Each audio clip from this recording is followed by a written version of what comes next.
Selamat siang semuanya. Assalamualaikum warahmatullahi wabarakatuh. Salam sejahtera bagi kita semua. Terima kasih kepada partisipan yang sudah datang dan meluangkan waktunya untuk mengikuti webinar pengembangan UMKM. Nah, pada kesempatan siang hari ini saya akan memberikan materi mengenai foreign direct investment di Indonesia dan pentingnya mengambil peluang investasi asing oleh pelaku UMKM di Indonesia. Next.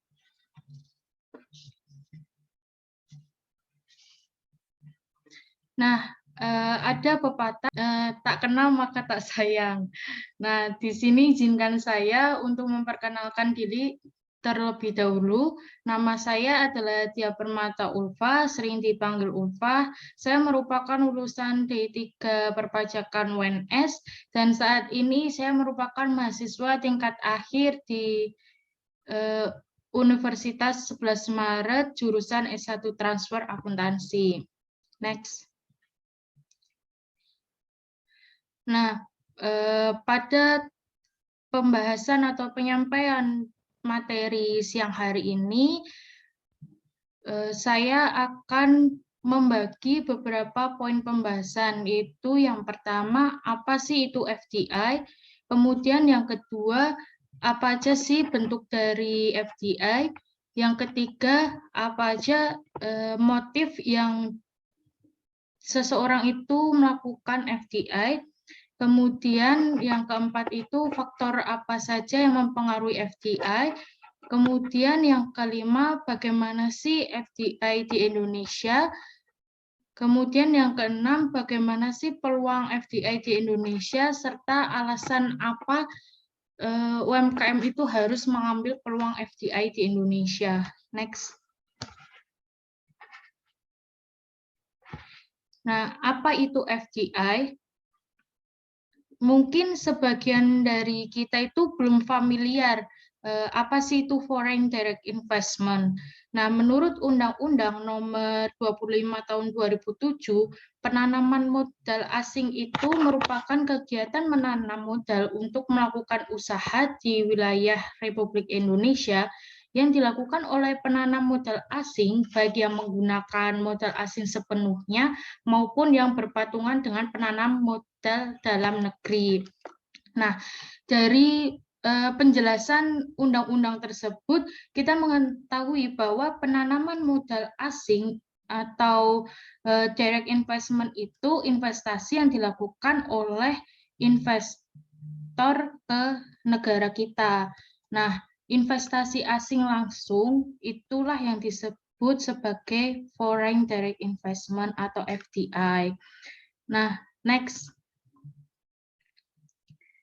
Nah, setelah kita mengetahui apa itu pengertian dari foreign direct investment, maka kita dapat mengetahui apa aja sih bentuk dari FDI. Nah, menurut Jeff Madura, penanaman modal asing langsung itu merupakan penanaman modal dalam aktiva tetap di luar negeri yang dapat digunakan untuk menjalankan kegiatan usaha. Nah, bentuk-bentuknya itu yang pertama ada joint venture. Joint venture itu merupakan ventura yang dimiliki dan dioperasikan oleh dua orang atau lebih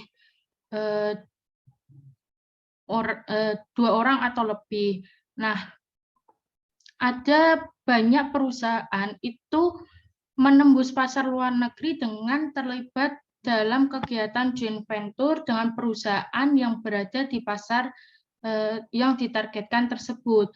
Nah, sebagian besar joint venture itu memungkinkan dua perusahaan itu menetapkan atau menerapkan keunggulan komparatif masing-masing ke dalam proyek tertentu. Nah, keunggulan dari joint venture itu yang pertama, perusahaan lokal itu kan lebih mengetahui struktur dan iklim kegiatan ekonominya. Nah, sehingga investor asing yang baru masuk yang menggunakan joint venture itu tidak perlu beradaptasi lebih banyak. Kemudian yang kedua, meningkatkan dan mengokohkan akses menuju pasar modal di host country dengan perusahaan lokalnya. Kemudian yang ketiga itu adanya faktor teknologi asing yang meningkatkan efisiensi biaya. Kemudian kelemahan dari joint venture itu yang pertama meningkatkan risiko kegagalan jika salah memilih partner ketika melakukan kegiatan joint venture. Kemudian yang kedua itu ketika kita melakukan joint venture itu tuh kemungkinan untuk terjadinya perbedaan pendapat antar partner itu sering terjadi. Kemudian bentuk FDI yang kedua itu ada akuisisi perusahaan. Nah, investor itu memberikan direct foreign investment itu seringkali mengakuisisi perusahaan lain di luar negeri sebagai sarana untuk menembus pasar luar negeri. Nah, akuisisi ini memungkinkan investor untuk memiliki kendali penuh atas bisnis asing yang mereka lakukan dan dengan cepat memperoleh sebagian besar pangsa pasar. Karena di sini itu investor itu tidak mendirikan perusahaan baru, namun mengakuisisi yang mana di dalam pengakuisisian itu perusahaan itu biasanya sudah memiliki nama gitu. Nah, oleh karena itu lebih cepat untuk memperoleh sebagian besar pangsa pasarnya.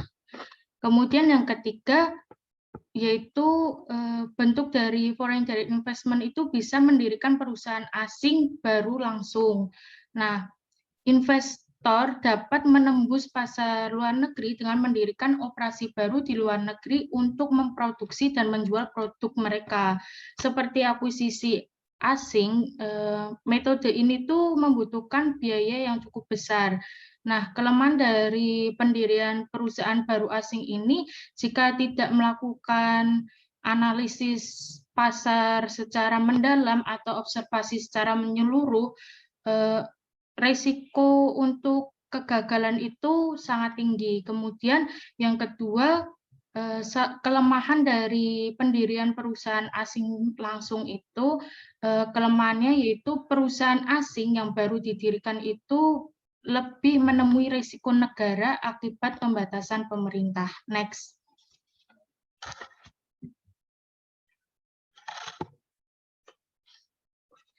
Nah, kemudian saya akan menjelaskan mengenai motif seseorang itu menggunakan FDI. Dengan adanya keterbukaan ekonomi, menyebabkan foreign direct investment menjadi salah satu pilihan bagi suatu perusahaan atau suatu negara untuk memperoleh dana dan pembiayaan untuk pengembangan serta pertumbuhan. Nah, terkait motif itu perusahaan itu memiliki dua motif, yaitu yang pertama ada motif terkait pendapatan, yang kedua adalah motif terkait biaya. Nah, untuk motif terkait pendapatan ini yaitu dengan meningkatkan pendapatan seperti memperluas pasar baru, sedangkan untuk terkait biaya itu perusahaan itu bermaksud untuk melakukan efisiensi biaya atas kegiatan usahanya. Next.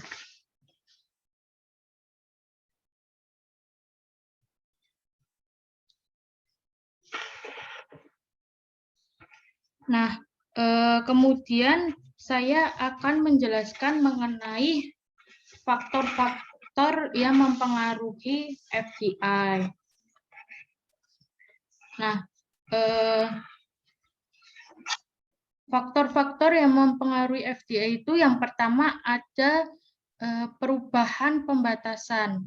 Nah, suatu negara itu bakalan melakukan pembatasan terhadap investasi yang masuk ke negaranya. Nah, suatu negara yang memiliki keketatan pembatasan atas investasi yang masuk itu otomatis akan mempersempit ruang gerak atau akses dari FDI. Oleh karena itu, semakin ketat semakin ketat suatu negara itu melakukan pembatasan, maka akan semakin sedikit FDI yang masuk ke negara tersebut. Kemudian ada potensi pertumbuhan ekonomi. Nah, suatu investor itu akan lebih cenderung menyukai investasi ke negara-negara yang memiliki pertumbuhan ekonomi yang baik, karena dengan adanya pertumbuhan ekonomi yang baik ini, otomatis suatu bisnis itu dapat bertumbuh juga di negara tersebut, karena kegiatan atau perilaku ekonominya itu akan mendukung kegiatan ekonomi, akan mendukung bisnis tersebut. Oleh karena itu, semakin baik suatu ekonomi negara, itu akan semakin banyak FDI yang akan diperoleh negara tersebut. Kemudian faktor yang mempengaruhi FDI yang lain itu adanya penetapan tarif pajak. Nah, suatu negara yang menetapkan pendapatan tarif atau menetapkan pajak pendapatan perusahaan itu yang besar, itu akan meningkatkan investor atau minat dari para investor ini untuk melakukan FDI di negara tersebut. Karena pengenaan tarif pajak yang rendah ini berarti bahwa negara itu memberikan pengurangan pembebanan kepada para investor. Oleh karena itu, dengan penetapan tarif pajak yang rendah, itu akan meningkatkan minat dari para investor itu untuk melakukan FDI di negara tersebut. Kemudian yang terakhir itu ada faktor nilai tukar. Nah, investor asing biasanya lebih memilih untuk melakukan foreign direct investment terhadap negara-negara di mana mata uang lokalnya itu diperkirakan akan menguat terhadap mata uang dari si investor itu sendiri. Oleh karena itu, semakin fluktuatif mata uang suatu negara, maka semakin kecil kemungkinan investor tertarik untuk melakukan foreign direct investment di negara tersebut. Next.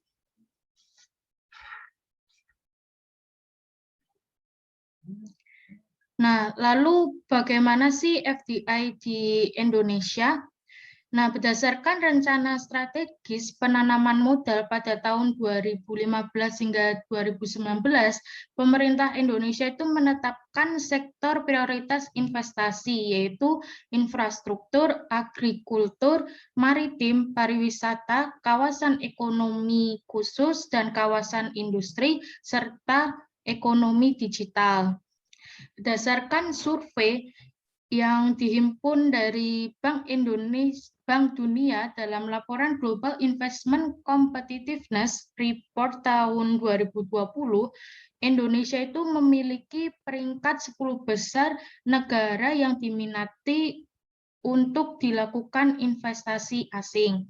Nah, selain itu, berdasarkan laporan posisi investasi internasional Indonesia pada triwulan kedua yang dikeluarkan oleh Bank Indonesia pada akhir triwulan 2 tahun 2021, tingkat kewajiban finansial luar negeri atau KDFL atau KFLN itu meningkat sebesar 1,4 miliar US dollar menjadi 679,1 miliar yang sebelumnya 677,7 miliar US dollar. Nah, di mana hal ini tuh berarti bahwa terjadi peningkatan investasi asing yang masuk ke Indonesia. Nah, komponen KFLN ini atau kewajiban finansial luar negeri ini berkontribusi dalam peningkatan KFLN investasi langsung yang meningkat sebesar 3,7 miliar US dollar. Nah, peningkatan penyertaan modal asing ini berada di perusahaan domestik di sektor non-migas seperti jasa logistik dan ekspedisi, perdagangan, dan industri pengolahan. Next.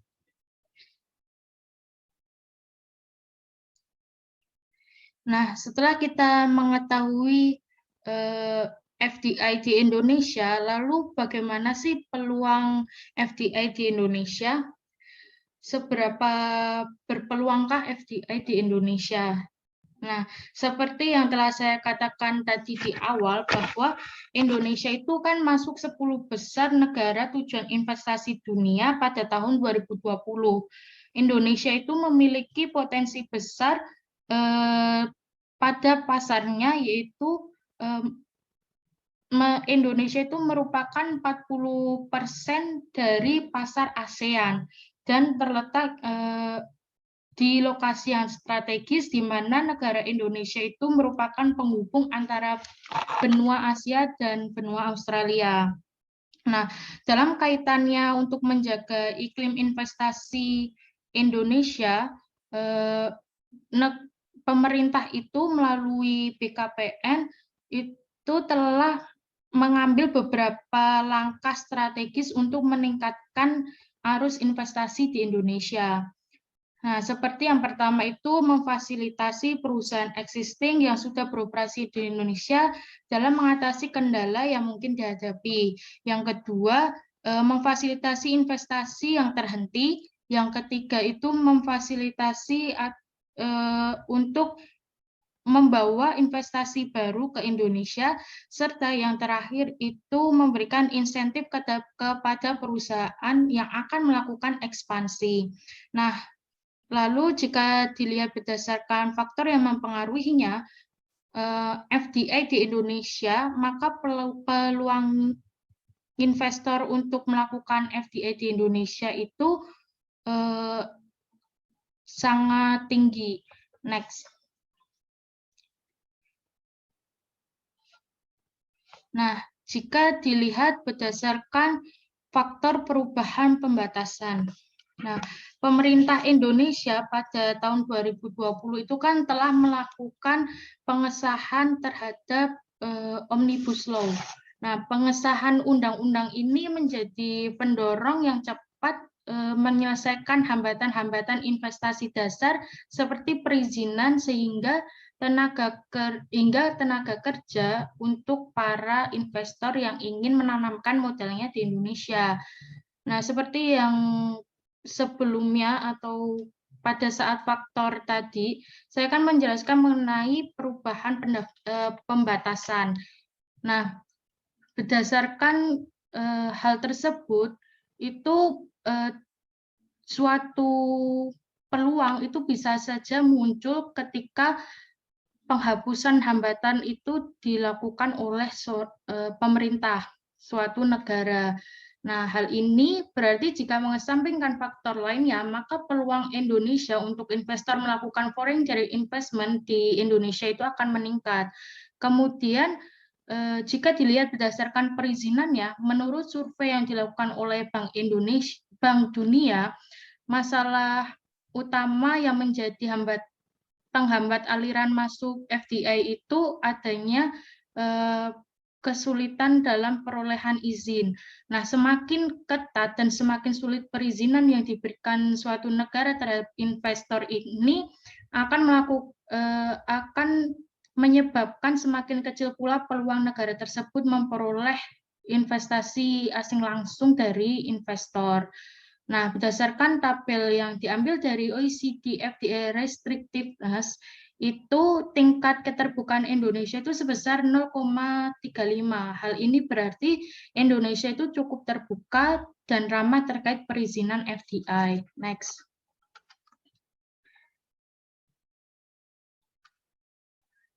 Nah, kemudian yang kedua, bagaimana peluang Indonesia berdasarkan pendapatan nasional per kapita. Nah, pendapatan nasional per kapita dan PDRB per kapita merupakan cermin dari daya beli masyarakat atau pasar. Hal ini berarti semakin tinggi daya beli masyarakat suatu negara atau suatu daerah, maka akan semakin menarik negara tersebut atau daerah tersebut untuk menjadi tujuan investasi. Nah, kuartal kedua tahun 2021 itu berdasarkan tabel dapat dilihat bahwa Indonesia itu tumbuh sebesar 7,7%. Nah, kemudian rebound tajam dari kontraksi 0,71% yang direvisi sedikit pada kuartal sebelumnya dan mengalahkan konsensus pasar dengan pertumbuhan 6,57%. Nah, berdasarkan tabel dapat diketahui bahwa DJP Indonesia itu meningkat 3,1% pada kuartal 4 tahun 2021. Hal ini berarti dengan mengesampingkan faktor lain, peluang Indonesia untuk investor melakukan FDI di Indonesia itu lebih besar pada tahun 2021.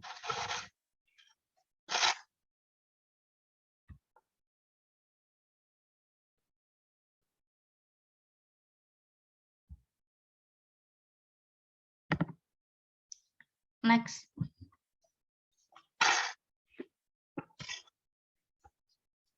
Kemudian yang ketiga itu peluang Indonesia jika dilihat berdasarkan penetapan tarif pajaknya. Nah, tarif pajak PPh Badan Indonesia itu yang sebesar 22% itu memiliki tarif yang lebih rendah dibanding tarif PPh Badan rata-rata negara di ASEAN, OECD, dan G20.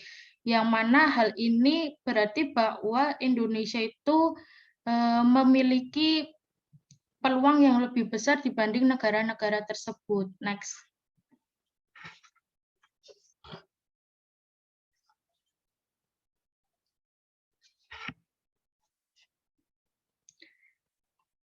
Nah, kemudian mengapa sih pelaku UMKM itu perlu mengambil peluang masuknya FDI di Indonesia? Nah, terdapat beberapa alasan mengapa pelaku UMKM itu perlu mengambil peluang adanya FDI di Indonesia. Next.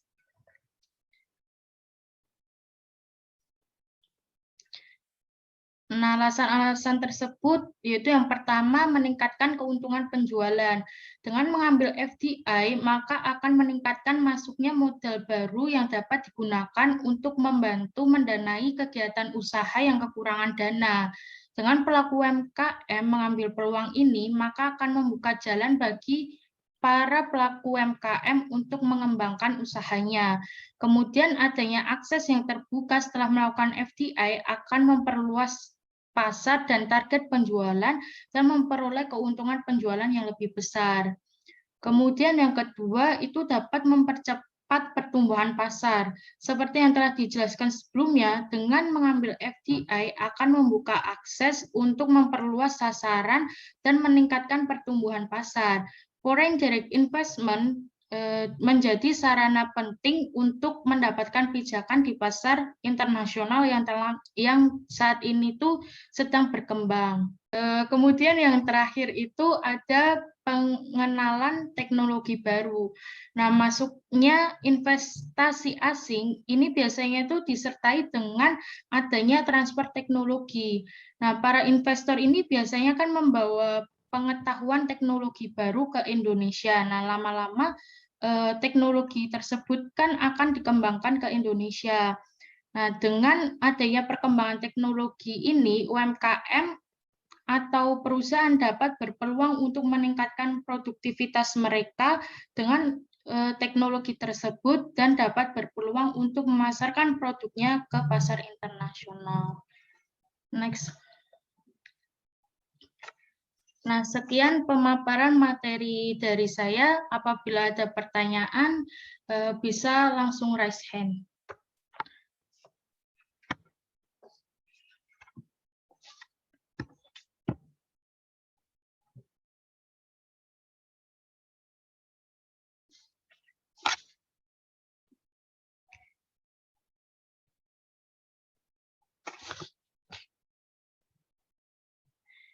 Ya, di sini ada Mbak Cecilia yang ingin bertanya ya. Silakan Mbak Cecil.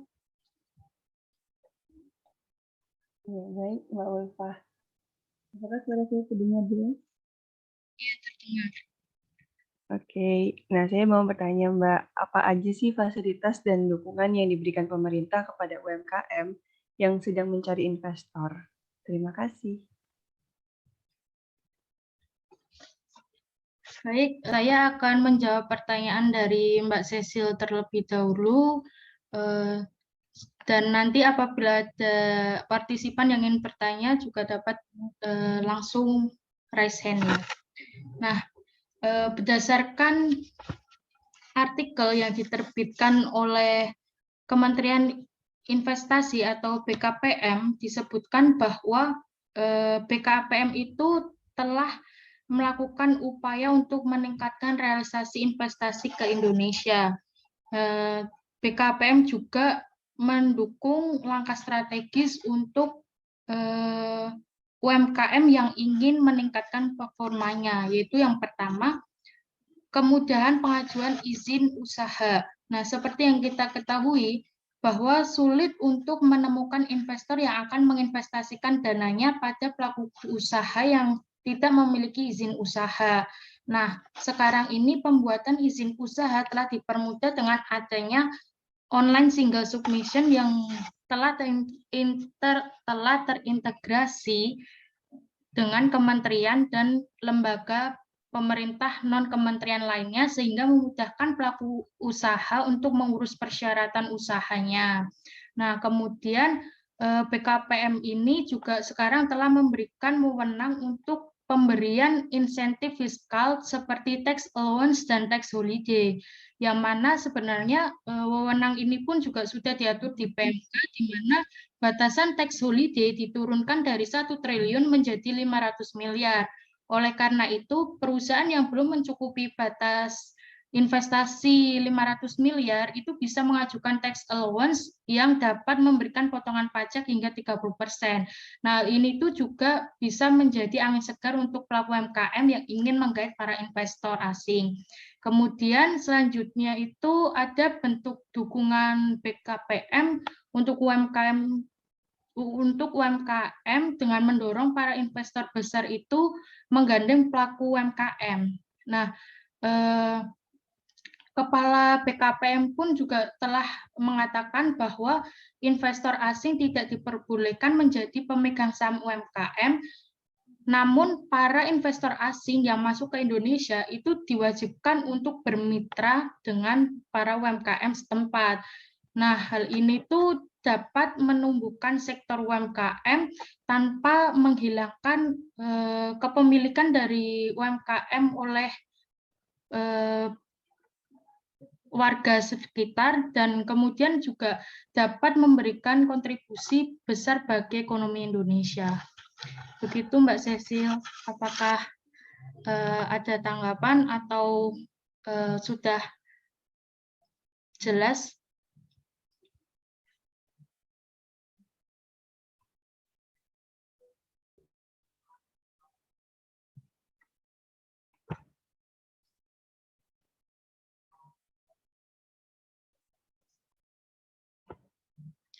Baik, yang ingin bertanya lagi, dipersilahkan.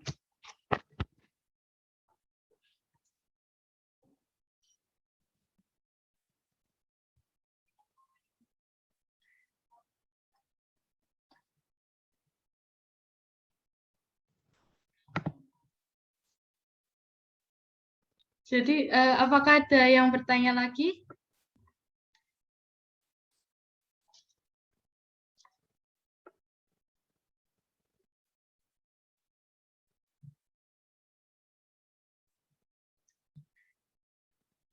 Nah, di sini di kolom chat Mbak Musofariana itu bertanya apa yang perlu dipersiapkan atau apa yang perlu dilakukan oleh kami para pelaku UMKM agar para investor itu mau berinvestasi bisnis kami. Nah,